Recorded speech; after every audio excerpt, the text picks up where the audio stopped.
ઘણા લોકોને એવું હોય છે કે ટિફિનમાં કુકરમાં કરેલા શાક લઈ જઈએ ને તો બિલકુલ ભાવતા નથી, પણ આ રીતે જો કુકરમાં પનીરનું શાક બનાવશો અને બીજા કોઈને ટિફિન ચખાડશો તો 100% તેને ખબર નહીં પડે કે આ શાક કુકરમાં કરેલું છે.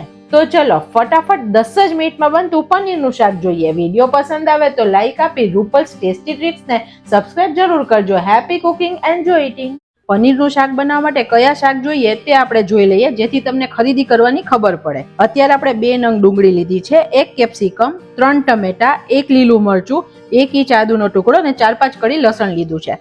250 ગ્રામ જેટલું પનીર લીધું છે અને 15-20 નંગ એટલે કે 1 મુઠ્ઠી જેટલા કાજુ લીધા છે.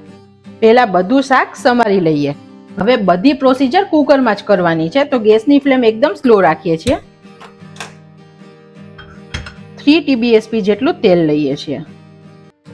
જો ડાયટ કરતા હોય તો તમે ઓછા તેલમાં પણ બનાવી શકો છો, પણ ફ્રેન્ડ્સ જ્યારે પનીરનું શાક તમે રેગ્યુલર પણ બનાવીને ખાવ છો ત્યારે તમે તેલને ઘીનો કેટલો ઉપયોગ કરીએ છીએ તે આપણને ખબર જ છે, તો અત્યારે એકદમ માપે કર્યું છે. છતાં પણ તમારે ઓછા તેલમાં બનાવવું હોય ફ્રેન્ડ્સ તો કુકરમાં બનાવીએ છીએ તો ફિકાસ ના આવે તેની માટે મસાલા પ્લસ કરી શકો છો.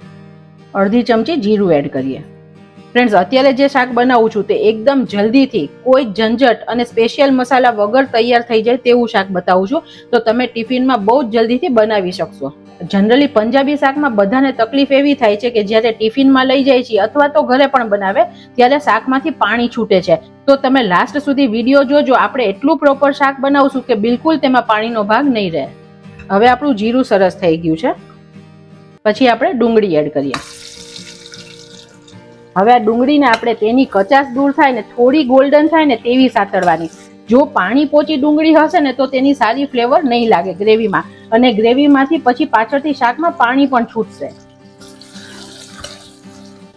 તમે જુઓ મોટી મોટી ડુંગળી સમારી હતી છતાં પણ બધી સરસ અલગ થઈ ગઈ.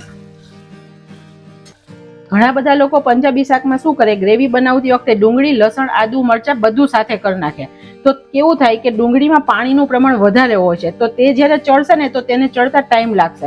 અને લસણમાં પાણીનું પ્રમાણ બહુ ઓછું હોય છે તો તે ઝડપથી કૂક થઈ જશે. તો બંનેનો કુકિંગ ટાઈમ અલગ અલગ છે, તો આપણે ગ્રેવી અલગ બનાવવાની અથવા તો આવી રીતે અલગ સાતળવાની. લગભગ 2 થી 3 મિનિટ જેટલો સમય થયો છે અને ડુંગળી તમે જુઓ ઉપરથી થોડી લાલ થતી આવે છે અને કડક પણ થઈ ગઈ છે. આ ટાઈમે આપણે લસણ ને મરચાં એડ કરીએ. લસણ પણ આખું જ નાખી દીધું છે, જેથી સમારવામાં બિલકુલ વધારે ટાઈમ નહીં જાય. લસણ આપણું થોડું સતળાઈ જાય પછી આપણે આદુ એડ કરીએ. એને 1 જ મિનિટ માટે સાતળીએ, જેથી બિલકુલ કાળું નહીં થાય ને નીચે ચોટશે પણ નહીં. હવે આપણે ટમેટા એડ કરીએ. ગેસની ફ્લેમ એકદમ સ્લો રાખી છે. હવે આપણે આની અંદર મસાલા કરી દઈએ. 1/4 TSP જેટલી હળદર એડ કરીએ. ગ્રેવીને સારો કલર દેવા માટે 1 ચમચી જેટલું કાશ્મીરી લાલ મરચું એડ કરીએ. અડધી ચમચીથી ઓછું મીઠું એડ કરીએ છીએ. બધું સરસ મિક્સ કરીએ. મીઠું નાખવાથી ટમેટા સરસ સોફ્ટ થઈ જશે ફટાફટ. તમે જુઓ ફ્રેન્ડ્સ અત્યારે જ કેટલો મસ્ત કલર દેખાઈ રહ્યો છે. કાજુના ટુકડા એડ કરી દઈએ. તમને એમ થતું હશે કે કાજુ કેમ એડ કરવાના? કાજુ એડ કરો ને તો જે પાણીનો ભાગ હોય ને તે શોષી લેશે અને પનીરના શાકને એક રીચ ફ્લેવર આપશે, જે તમે રેસ્ટોરન્ટમાં ખાવ છો. હવે આપણા મસાલા બળે નહીં અને ટમેટા સોફ્ટ થાય તેની માટે આપણે 2 થી 3 ચમચી જેટલું પાણી એડ કરીએ છીએ. અત્યારે આપણે કુકરનું ઢાંકણ વાસતા નથી, તેને આવી રીતે આડું રાખીએ છીએ, માત્ર બંધ કરીએ છીએ, જેથી સ્ટીમથી ટમેટા સરસ ચડી જશે. પછી એકવાર તેને હલાવી લઈએ.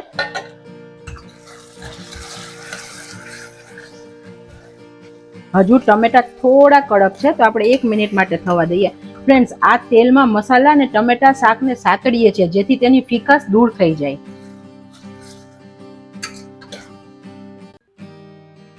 તમે જુઓ હવે તેલ છૂટું પડતું આવે છે અને આપણા શાક પણ એકદમ સરસ સોફ્ટ થઈ ગયા છે. આપણે અડધો કપ પાણી એડ કરીએ. ફરીથી બધું સરસ મિક્સ કરી દઈએ. રીંગ લગાવી કુકરનું ઢાંકણ બંધ કરીએ અને મીડિયમ ગેસની ફ્લેમ પર 1 વિસલ થવા દઈએ. હવે ઘણી જગ્યાએ પનીરનું શાક ખાઈએ ને તો પનીર અંદરથી ફીકું અને મોળું મોળું લાગે છે, ગ્રેવીમાં જ ટેસ્ટ હોય છે, તે ના લાગે તેની માટે આજે આપણે એક વસ્તુ કરીએ. પનીરને એક બાઉલમાં લઈએ. 1/4 ચમચી જેટલું મીઠું નાખીએ, 1 પિંચ જેટલી હળદર નાખીએ અને બંને સરખું મિક્સ કરીએ. જ્યાં સુધી કુકરની વિસલ થઈ જાય અને કુકર ઠંડુ થાય ત્યાં સુધી આ પ્રોસિજર કરી લેવાની, જેથી 2-5 મિનિટ પનીર મેરિનેટ થઈ જાય. હજુ આમાં બીજા મસાલા કરવાના છે, તે હું તમને હવે બતાવું. હવે 5 મિનિટ પનીરને મેરિનેટ થઈ ગઈ છે, તો આપણે એક પેન લઈએ છીએ. ગેસની ફ્લેમ એકદમ સ્લો રાખીએ છીએ. ફ્રેન્ડ્સ, આ ટેફલનું પેન એકદમ મસ્ત આવે છે, તેનું નોનસ્ટિક એકદમ સરસ હોય છે. 1 TBSP જેટલું તેલ લઈએ. તેલ થોડું ગરમ થાય પછી આપણે પનીરને મૂકીએ. એકદમ સ્લો ફ્લેમ પર આપણે તેને સાતળીએ છીએ, થોડું ગોલ્ડન કરીએ. ફ્રેન્ડ્સ, તેલમાં જ્યારે પનીર સતળાય ને તો તેની ફિકાશ દૂર થાય. અંદર જે પાણીનો ભાગ હોય ને તે આવી રીતે સાતળો એટલે બળી જાય અને સરસ ટેસ્ટ આવી જાય. બહુ વધારે નહીં સાતળવાનું, નહીં તો પનીર ચવળ થતું જાય. હવે આપણે બાકીના મસાલા કરીએ. 1/4 ચમચી જેટલું લાલ મરચું એડ કરીએ. ગેસની ફ્લેમ એકદમ સ્લો રાખવાની. 1/4 ચમચી જેટલો કિચન કિંગ મસાલો એડ કરીએ છીએ. મીઠું તો આપણે નાખેલું જ છે. ફ્રેન્ડ્સ, હવે પનીરમાં પણ એકદમ સરસ ટેસ્ટ આવી જશે. 1 મિનિટ આને થવા દઈએ જેથી મસાલાનો સરસ ટેસ્ટ આવી જાય. 1 ચમચી કસૂરી મેથીને હાથેથી ક્રશ કરીને નાખીએ અને જે કેપ્સિકમ હતા તેની કચાશ દૂર કરવા તેને પણ નાખી દઈએ, જેથી કેપ્સિકમનો ક્રંચ પણ સરસ રહેશે અને તેમાં ટેસ્ટ પણ સરસ આવશે. કુકર ઠંડુ થાય ફ્રેન્ડ્સ ત્યાં સુધી તમે આ પ્રોસિજર કરી શકો છો. અને સાઈડમાં બ્રેકફાસ્ટ માટે ચા દૂધ બનાવવાના હોય તો તે પણ રેડી થઈ જશે. બસ, હવે આપણે ગેસની ફ્લેમ બંધ કરીએ છીએ. આપણા કેપ્સિકમ પણ સરસ સોફ્ટ થઈ ગયા છે. થોડા પનીર રેડી થયું ત્યાં સુધી આપણું કુકર ઠંડુ થઈ ગયું છે. વાવ ફ્રેન્ડ્સ, તમે જોઈ શકો છો સરસ તેલ પણ ઉપર આવી ગયું છે અને શાક સરસ ચડી ગયા છે. હવે ફ્રેન્ડ્સ, જ્યારે આપણે જલ્દીથી શાક બનાવવું છે તો મિક્સરમાં ગ્રેવી કરવી હશે ને તો આને એકદમ ઠંડુ થવા દેવું પડશે, નહીં તો મિક્સરમાંથી બહાર ઉઠશે તો એટલો ટાઈમ પાછો આપણો બગડશે. અને જો ચમચાથી કરશું તો બહુ ટાઈમ જશે. તો આજે હું તમને એક ઇઝી રીત કહું. તમે બ્લેન્ડરથી આને બ્લેન્ડ કરી દો.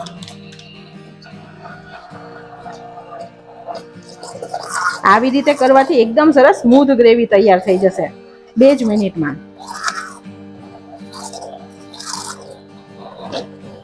ફ્રેન્ડ, શાકભાજી આપણા ગરમ હતા છતાં પણ આપણી ગ્રેવી સરસ તૈયાર થઈ ગઈ. આપણી ગ્રેવી એકદમ સરસ સ્મૂધ તૈયાર થઈ છે. તમે જોઈ શકો છો ટેક્સચર એકદમ ફર્સ્ટ ક્લાસ મખની ગ્રેવી તૈયાર થઈ છે. હવે ગેસ ચાલુ કરી ગ્રેવીમાં આપણે વધારાની વસ્તુ એડ કરીએ. આ ટાઈમે હું ઘરની 1 ચમચી મલાઈ એડ કરું છું. મલાઈ ના હોય ઘરમાં તો તમે બટર એડ કરી શકો છો, પણ ફ્રેન્ડ્સ બટરમાં ખારાશ હોય છે તો તમારે ચાખી અને પછી બટર એડ કરવાનું. સરસ મિક્સ કરીએ અને આપણે પનીર તૈયાર કર્યું તે એડ કરીએ. બધું સરસ એકવાર મિક્સ કરીએ. વાવ ફ્રેન્ડ્સ, એકદમ જોરદાર શાક તૈયાર થઈ ગયું.